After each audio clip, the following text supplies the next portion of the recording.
El día de hoy daremos lectura a la segunda parte del capítulo 13 del libro Las dos repúblicas o Roma o los Estados Unidos.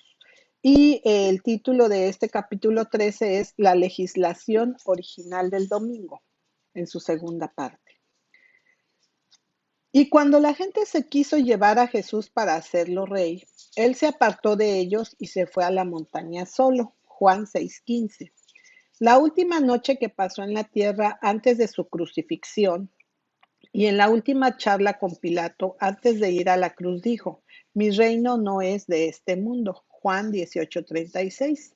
Así el trono del Señor ha sido quitado de este mundo y no estará más en este mundo ni será de este mundo hasta que como Rey de Reyes y Señor de Señores, aquel a quien le corresponde volverá de nuevo. Y ese tiempo es el fin de este mundo y el principio del mundo venidero.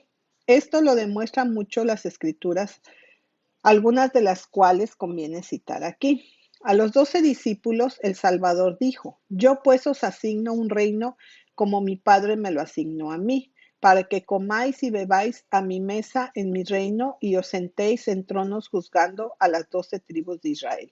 Lucas 22, 29 al 30. En cuanto a cuándo será esto, nos informa la palabra en Mateo así: en la regeneración, cuando el Hijo del Hombre se sentará en el trono de su gloria, ustedes también se sentarán sobre 12 tronos juzgando a las 12 tribus de Israel. Mateo 19:23. Y el momento en que se sentará en el trono de su gloria se afirma en otro pasaje de Mateo así: cuando el Hijo del Hombre venga en su gloria y todos los santos ángeles con él, entonces se sentará en el trono de su gloria y delante de él serán reunidas todas las naciones. Capítulo 25, 31 al 32. Por estas escrituras y todas las demás en el tema, es evidente que el reino de Cristo, el reino de Dios, no solo no es de este mundo, sino que nunca será de este mundo. Por lo tanto, mientras este mundo permanece, una teocracia nunca podrá volver a estar en ella. De la muerte de Cristo hasta ahora, toda teoría de una teocracia terrenal ha sido una teoría falsa, y desde ahora hasta el final del mundo, toda teoría de este tipo será una teoría falsa. Sin embargo, tal fue la teoría de los obispos del siglo IV, y siendo tal, era completamente falsa y perversa. La falsedad de esta teoría de los obispos del cuarto siglo ha sido vista claramente por solo uno de los historiadores de la Iglesia, es decir, Neander. Y esto, así como el esquema que los obispos tenían en mente, ha sido mejor descrito por él que por todos los demás juntos. El diseño de los obispos con respecto al poder civil se ve en la siguiente oración. De hecho, había surgido en la Iglesia una falsa teoría teocrática que se origina no en la esencia del Evangelio, sino en la confusión de las constituciones religiosas del Antiguo y Nuevo Testamento, que trajo consigo una oposición no cristiana de lo espiritual al poder secular y que fácilmente podría resultar en la formación de un estado sacerdotal subordinando lo secular a sí mismo en un falso y exterior camino. Lo que tenían en mente cuando se unieron a los intereses de Constantino era utilizar el poder que a través de él se aseguraran para llevar a cabo en el Estado y por la autoridad gubernamental su proyecto teocrático. El Estado no solo debía subordinarse a la Iglesia, sino que iba a ser el sirviente de la Iglesia para ayudar en llevar a todo el mundo al nuevo reino de Dios. Los obispos fueron el canal a través del cual la voluntad de Dios fue para ser dada a conocer al Estado. Por lo tanto, las opiniones de los obispos iban a ser para el gobierno la expresión de la voluntad de Dios, y cualquier ley que el obispado considerara necesaria para hacer efectivos los principios de su teocracia, era su propósito asegurarlo. Esto también ha estado bien declarado por la misma excelente autoridad que acabo de citar, como sigue. Esta teoría teocrática ya era predominante en la época de Constantino. y los obispos se hicieron voluntariamente pendientes de las disputas y por su determinación de hacer uso del poder del Estado para la consecución de sus fines. Como hemos encontrado en la evidencia del capítulo anterior, la Iglesia se había llenado de una masa de personas que no tenía respeto por los ejercicios religiosos, y ahora se convirtió necesario utilizar el poder del Estado para ayudar a preservar el respeto por la disciplina de la Iglesia. Como miembros de la Iglesia no tenían la religión suficiente para llevarlos a hacer lo que profesaban y lo que era su deber hacer. Los servicios del Estado debían enlistarse para ayudarlos a hacer lo que profesaban, para creer que estaba bien hacerlo.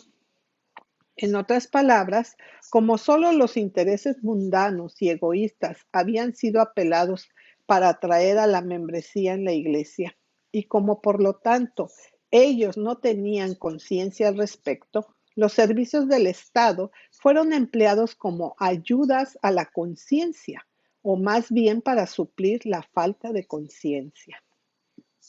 En consecuencia, uno de los primeros, si no la primera de las leyes aseguradas por los obispos en nombre de la Iglesia, fue promulgada como se supone hacia el año 314 después de Cristo, ordenando que en viernes y domingo debería haber una suspensión de negocios en los tribunales y en otras oficinas civiles, de modo que el día podría dedicarse con menos interrupciones a los propósitos de devoción.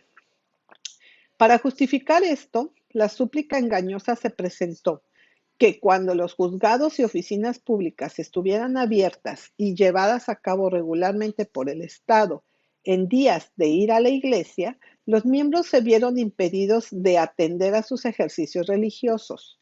Se argumentó además que si el Estado mantenía sus oficinas abiertas y dirigía los asuntos públicos en esos días, ya que los miembros de la Iglesia no podían atender asuntos públicos y asistir a los servicios de la Iglesia, ambos no podían ocupar cargos públicos y que por lo tanto el Estado discriminaba a la Iglesia y era obstaculizar en lugar de ayudar al progreso del reino de Dios.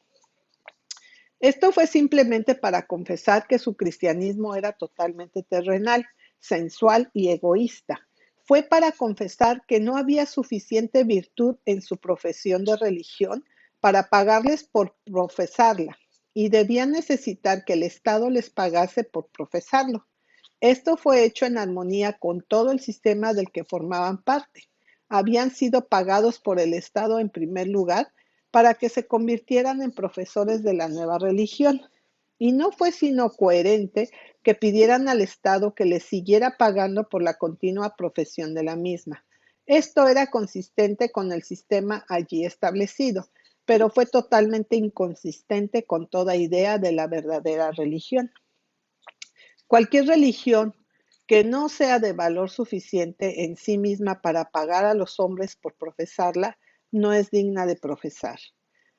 En el cristianismo genuino hay una virtud y un valor que la hacen más valiosa para el que la profesa, que todo lo que el mundo entero puede permitirse.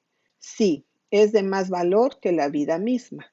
Sin embargo, esto fue solo el comienzo. El Estado se había convertido en un instrumento en manos de la Iglesia y ella estaba decidida a usarla para todo lo que valiera. Como tenemos visto por muchas pruebas, uno de los primeros objetivos de la Iglesia apóstata era la exaltación del domingo como el principal día sagrado, y tan pronto como la Iglesia católica se aseguró del reconocimiento y apoyo del Estado, lo que consiguió del emperador fue un edicto que apartaba el domingo especialmente para los propósitos de la devoción. Como el sol era la principal deidad de los paganos, y como las formas de adoración al sol habían sido tan totalmente adoptadas por la Iglesia apóstata, era una tarea fácil a salvo de Constantino, amante del sol y amante de la Iglesia. Una ley que estableciera la observancia del Día del Sol como un día santo. En consecuencia, el 7 de marzo del año 321 después de Cristo, Constantino emitió su famoso edicto dominical que se lee como sigue. emperador Augusto a Elpidio, sobre el venerable día del sol, que los magistrados y los habitantes de las ciudades descansen y que se cierren todos los talleres en el país. Sin embargo, las personas comprometidas en la agricultura pueden continuar libre y legalmente sus actividades, porque a menudo sucede que otro día no es tan adecuado para la siembra de granos o para la plantación de vides. No sea que descuidando el momento adecuado para tales operaciones, la generosidad del cielo se pierda. Dado el día 7 de marzo, Crispo y Constantino siendo cónsules, cada uno de ellos por segundo tiempo. Schaff intenta dar a la legislación dominical de Constantino un carácter civil, pero esto no es solo un error de hecho, pero un anacronismo de 1550 años. No existía tal idea en la concepción del gobierno entretenido por Constantino y los obispos, ni había algún lugar para tal idea en esta pieza de la legislación. Todo fue religioso. Esto se ve en al menos 5 recuentos distintos. Primer recuento. Como hemos demostrado abundantemente, la teoría de gobierno previsto por los obispos y sancionado por Constantino era una teocracia, es decir, un gobierno de Dios que en sí mismo no podía ser más que religioso. Nosotros hemos demostrado que los obispos en nombre de la Iglesia jugaron la parte del Israel oprimido, mientras que Magencio fue obligado a ocupar el lugar de un segundo faraón y Constantino de un nuevo Moisés que libera a Israel. Hemos visto que el nuevo faraón, el caballo y su jinete fueron arrojados al mar y hundidos hasta el fondo como una piedra. Hemos escuchado el cántico de liberación del nuevo Israel cuando el nuevo Moisés había cruzado el Mar Rojo, el río Tíber. Hemos visto que el nuevo Moisés, pasando a la conquista de los paganos en el desierto, levantó el tabernáculo y lo plantó lejos del campamento, donde recibió la dirección divina en cuanto a cómo debe conducir las batallas del Señor. Hasta ahora, en el establecimiento de la nueva teocracia, cada paso en el curso de la teocracia original había sido limitado. Ahora bien, este establecimiento de la observancia del domingo por ley fue simplemente otro paso dado por los creadores de la nueva teocracia en imitación de la original. Después del Israel original había cruzado el Mar Rojo y había recorrido un considerable viaje en el desierto, Dios estableció entre ellos por una ley también la observancia del sábado, un día de descanso semanal. Esta separación del domingo en la nueva teocracia y su observancia se establece y se hace cumplir por ley. Imita el acto de Dios en la teocracia original en el establecimiento de la observancia del sábado. Este punto de vista es confirmado por el testimonio del mismo obispo, que ya nos ha dado una visión tan amplia del funcionamiento de la nueva teocracia, y estas son las palabras. Todas las cosas que era deber hacer en sábado, estas las hemos trasladado al día del Señor. Ahora, el sábado es completamente religioso. El gobierno en el que se hizo cumplir su observancia fue el gobierno de Dios. La ley por la que se hizo cumplir su observancia fue la ley de Dios. La observancia del sábado estaba en reconocimiento de Jehová como el Dios verdadero y era parte de la adoración de Él como tal.